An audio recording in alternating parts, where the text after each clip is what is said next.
ஏகப்பட்ட இடத்துல நம்ம இந்த டேர்ம் இன்சூரன்ஸை பற்றியும் அதுக்கான புரிதலையும் ஏற்படுத்தியிருக்கோம் அப்படிங்கிற ஒரு சந்தோஷம் எனக்கு எப்பவுமே இருக்குது. ஆனால் நிறைய பேர் கேட்கக்கூடிய கேள்வி என்னென்னா, நிறைய அட்வர்டைஸ்மெண்ட்ஸ் பார்க்குறேன் விக்கி, இந்த டேர்ம் இன்சூரன்ஸ் இதில் எதை எடுக்கலாம் அப்படிங்கிற ஒரு சஜஷனை கேட்டுகிட்டே இருப்பாங்க. பட் நான் சஜஷன் சொல்கிற அளவுக்கு பெரிய மனுஷன் கிடையாது. உண்மையாகவே டேர்ம் இன்சூரன்ஸில் ஒரு 3 ஹேக் இருக்குது, ஈஸி ஸ்டெப்ஸ். இந்த ஈஸி ஸ்டெப்ஸை ஃபாலோ பண்ணி நீங்கள் ஃபாலோ பண்ணக்கூடிய டேர்ம் இன்சூரன்ஸ் சரியா இல்லையா அப்படிங்கிறத உங்களால் உறுதிப்படுத்த முடியும். அதுக்காகத்தான் இந்த ஒரு வீடியோ.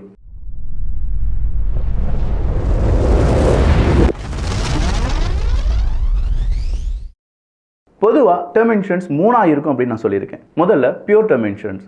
இதில் 60 வயசு வரை நம்ம வாழ்க்கைக்கு டேர்ம் இன்சூரன்ஸ் எடுக்கிறோன்னு வச்சுக்கோங்களேன். ஃபர்ஸ்ட் ஏன் டேர்ம் இன்சூரன்ஸ் எடுக்கிறோம்? 3 நபர்கள் தான் டேர்ம் இன்சூரன்ஸ் அப்படிங்கிறவங்க எடுக்க வேண்டிய காரணம் இருக்கக்கூடிய நபர்கள். முதலாவது, யாருக்காவது கடமைகள் இருக்கிறது என்றால், ஒன்று மகன் மகள் மேரேஜ் இருக்குது, இல்லை நம்ம வாங்கின லோன் இருக்குது, இல்லை நமக்கு ஏதாவது ஒரு முக்கியமாக வேறு யாரையாவது நம்ம படிக்க வச்சுட்ருக்கோம் அப்படிங்கிறவங்க டேர்ம் இன்சூரன்ஸை எடுக்கலாம். இரண்டாவது நபர்கள் யார் டேர்ம் இன்சூரன்ஸ் எடுக்கணும் அப்படின்னு பார்த்தீங்கன்னா, சொத்துக்கள் அதிகமாக நம்ம சேர்த்தே வைக்கல, உழைச்சிக்கிட்டே இருக்கும்.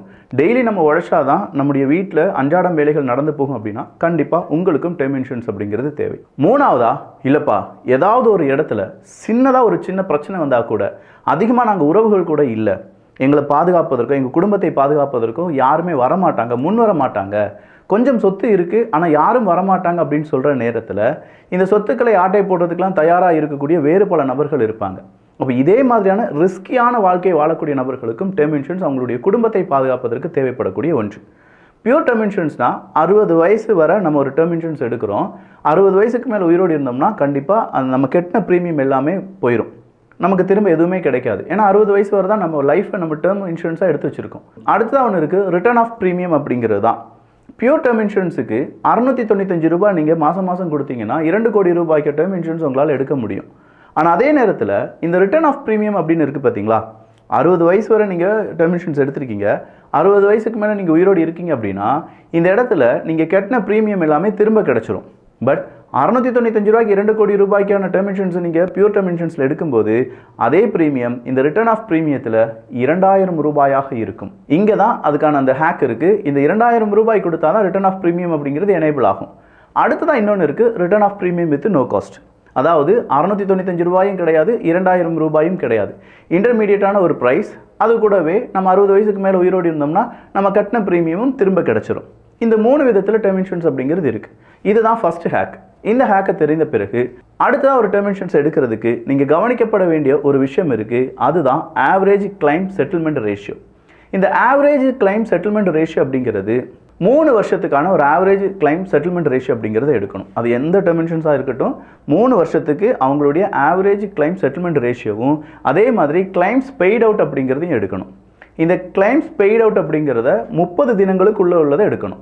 ஸோ 30 தினங்களுக்குள் எவ்வளவு கிளைம்ஸ் பெய்ட் அவுட் பண்ணியிருக்காங்க, 3 வருஷத்தில் அவங்களுடைய ஆவரேஜ் கிளைம் செட்டில்மெண்ட் ரேஷியோ எவ்வளோ இருக்குது அப்படிங்கிறத நீங்கள் எடுத்து பார்க்கும்போது உங்களுக்கு ஒரு ஸ்கோர் கிடைக்கும். அது ஒரு 97% இருந்தது என்றால், அப்ராக்சிமேட்லி ஒரு 95க்கு மேலே இருந்ததாலே அது வின்னர் தான். அந்த டேர்ம் இன்சூரன்ஸை நீங்கள் எடுக்கலாம். ஸோ 97%னா கண்ணை மூடிட்டு எடுத்துடலாம், 95னா யோசிக்கலாம், 90னா கொஞ்சம் யோசிச்சு எடுக்கலாம், அதுக்கும் கீழேனா வேணாம் அப்படின்னு தான் நான் சொல்லுவேன்.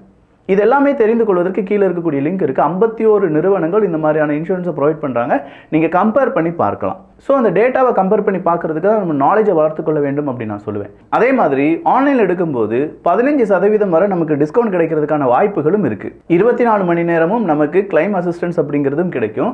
இது இல்லாமல் நமக்கான கேள்விகள் நிறைய இருக்குன்னா அதற்கான பதிலும் நமக்கு கிடைக்கும். ஸோ நான் சொன்ன மாதிரி 3 வருஷத்துக்கான ஆவரேஜ் கிளைம் செட்டில்மெண்ட் ரேஷியோவும் 30 தினங்களுக்குள் அவங்களுடைய பே அவுட் அப்படிங்கிறதையும் பார்த்துட்டீங்க. அடுத்ததாக பார்க்க வேண்டியது வால்யூம் ஆஃப் கம்ப்ளைண்ட்ஸ் அப்படின்னு சொல்லுவாங்க. இந்த வால்யூம் ஆஃப் கம்ப்ளைண்ட்ஸ்னால் என்ன? நம்ம ஒரு டேர்ம் இன்சூரன்ஸ் ஒரு நிறுவனத்திடமிருந்து எடுக்க போகிறோம், அது பேஸ்டாக இருக்கக்கூடிய கம்ப்ளைண்ட்ஸ் அது எப்படி பார்க்கணும்னா 10,000 கிளைம் ரெஜிஸ்டர் பண்ணியிருப்பாங்க, 10,000 கிளைம் ரெஜிஸ்டருக்கு எத்தனை ஆன்லைன் கம்ப்ளைண்ட்ஸ் அப்படிங்கிறது இருக்குது என்பதை பார்க்க வேண்டும். ஆன்லைன் கம்ப்ளைண்ட்ஸ் 10,000க்கு லெஸ் தேன் 20 அப்படின்னா வெரி குட்.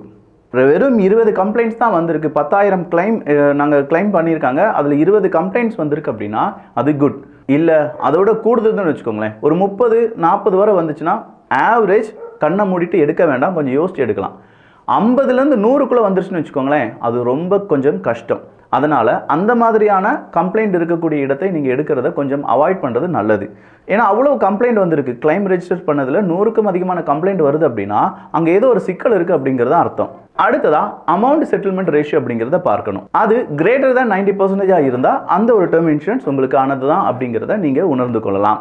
இந்த 3 விஷயமும் இரண்டாவது ஹேக். மூணாவது ஹேக் என்ன அப்படின்னு பார்த்தீங்கன்னா, கிரிட்டிக்கல் இல்னஸ் ரைடர்ஸ் அப்படிங்கிறதுலாம் இருக்கா? ஏன்னா நம்ம டேர்ம் இன்சூரன்ஸ் எடுக்கிறோம், நம்ம உடம்புக்கு எப்போ வேணாலும் என்ன வேணாலும் நடக்கும் அப்படிங்கிற ஒரு சுச்சுவேஷனில் தான் இப்போ இருக்கக்கூடிய வாழ்க்கை போயிட்டு இருக்கு. ஸோ கிரிட்டிக்கல் இல்னஸ் ரைடர்ஸ் இருக்கிறதா என்று நீங்கள் பார்க்கலாம். கீழே இருக்கக்கூடிய லிங்க் வழியெல்லாம் நம்ம பார்க்கும்போது கிட்டத்தட்ட 59 கிரிட்டிக்கல் இல்னஸ் அப்படிங்கிறது இருக்கு. ஸோ அந்த 59 கிரிட்டிக்கல் இல்னஸ் ரைடர்ஸ் அப்படிங்கிறதுலாம் இருக்காங்கிறத 1க்கு 2 முறை கவனிச்சுக்கோங்க. டாக்ஸ் பெனிஃபிட் அப்படிங்கிறது கண்டிப்பாக கிடைச்சிரும். ஏடிசி வழியாக உங்களுக்கான அந்த டாக்ஸ் பெனிஃபிட் அப்படிங்கிறத நீங்கள் எடுத்துக்கலாம். அடுத்ததா டெர்மினல் இல்னஸ் பெனிஃபிட் அப்படின்னு சொல்லுவாங்க. ஒரு நோயை கண்டுபிடிக்கிறாங்க, அது வந்து சரிப்படுத்தவே முடியாது, ஒருவேளை உயிர் போகிறதுக்கான ஒரு நோயாக இருந்தது என்றால் அதுக்கு அடுத்தபடியாக இருக்கக்கூடிய ப்ரீமியத்தை நம்ம செலுத்த வேண்டாம். இதை டெர்மினல் இல்னஸ் பெனிஃபிட் அப்படின்னு சொல்லுவாங்க. இது இருக்கா அப்படிங்கிறத செக் பண்ணிக்கோங்க. மூணாவதா ஆக்சிடென்டல் டெத் பெனிஃபிட் அப்படிங்கிறதும், நான்காவதா இன்க்ரீசிங் கவர் பெனிஃபிட் இருக்கா அப்படிங்கிறதையும் நீங்கள் பார்த்துக்கணும். இதெல்லாம் விட அடுத்ததா டாப் அப் இருக்கா அப்படிங்கிறதையும் செக் பண்ணிக்கோங்க. டாப் அப்னா இப்போ நான் 2 கோடி ரூபாய்க்கு எடுத்திருக்கேன், ஒருவேளை எனக்கு ஃபியூச்சராக ஒரு 5 வருஷத்துக்கு பிறகு 3 கோடியாக இருந்தால் நல்லா இருக்குமே அப்படின்னு சொல்லி தோணுது நம்முடைய டேர்ம் இன்சூரன்ஸினுடைய அமௌண்ட். ஸோ அந்த மாதிரி டாப் அப் பிளான் இருக்கா அப்படிங்கிறதையும் கொஞ்சமாக சோதிச்சுக்கோங்க. அடுத்ததா லைஃப் ஸ்டேஜ் பெனிஃபிட் அப்படின்னு சொல்லுவாங்க. இந்த டேர்ம் இன்சூரன்ஸ் எடுக்கிறதோடு மட்டும் நம்முடைய வேலை நிற்கலை. இந்த லைஃப் ஸ்டேஜ் பெனிஃபிட் அப்படிங்கிறது நமக்கு கல்யாணம் ஆயிடுச்சு, நம்ம குழந்தைகளுக்கு வேலை கிடச்சிருச்சு, ஸோ இந்த மாதிரி நேரத்தில் ஏதாவது ஒரு அப்டேட்டை நம்ம எடுத்திருக்கக்கூடிய டேர்ம் இன்சூரன்ஸில் செய்ய முடியுமா, அதுக்கான வாய்ப்புகள் இருக்கா அப்படிங்கிறதெல்லாம் நீங்கள் கேட்டு தெரிந்து கொள்ளலாம். இதெல்லாம் தான் ரொம்ப முக்கியமான ஹேக். இந்த ஹேக்குடன் நீங்கள் கேட்ட பல கேள்விகள் உங்கள்கிட்டயே நீங்களே கேளுங்களேன். எப்படி இந்த டேர்ம் இன்சூரன்ஸ் நல்லதா? நான் முதல்ல சொன்ன அந்த ஹேக்கெல்லாம் பாருங்கள், டேர்ம் இன்சூரன்ஸை கம்பேர் பண்ணுங்கள், அதுக்கான லிங்க் எல்லாமே இருக்குது. அப்படி கம்பேர் பண்ண பிறகு உங்களுக்கு ஓவராலாக ஒரு ஐடியா கிடச்சிரும், இது நல்லது, இது கெட்டது, இது வேணாம் அப்படின்னு சொல்லி. அதன் பிறகு நீங்கள் போடுற பணம் அது 695 ரூபாய்க்கு 2 கோடியாக இருக்கட்டும், இல்லை 3 கோடி 4 கோடியாக இருக்கட்டும், பட் உங்கள் டேர்ம் இன்சூரன்ஸை முடிவு பண்ண வேண்டியது நீங்களாக தான் இருக்கணுமே தவிர வேறொரு நண்பனோ வேறொரு நிறுவனமோ கிடையாது. ஸோ உங்களுடைய கேள்விகள் வர வேண்டும், அந்த கேள்விகளுக்கான பதில் இதிலேருந்து நீங்கள் தேடினாலே போதும் உங்களுக்கு கிடைச்சிரும். அதன் பிறகு ஆட்டோமேட்டிக்காக உங்களுக்கான டேர்ம் இன்சூரன்ஸை நீங்களே தேர்ந்தெடுத்துருவீங்க. உங்களுக்கு ஏதாவது ஹெல்ப் வேணால் கீழே இருக்கக்கூடிய லிங்கை யூஸ் பண்ணிக்கோங்க. 15% வரை டிஸ்கவுண்ட் கிடைக்கிறதுக்கான வாய்ப்புகள் இருக்குது என்பதும் குறிப்பிடத்தக்கது. நல்லதை பகிர்ந்து நல்ல சமுதாயத்தை உருவாக்குவோம். நன்றி, வணக்கம்.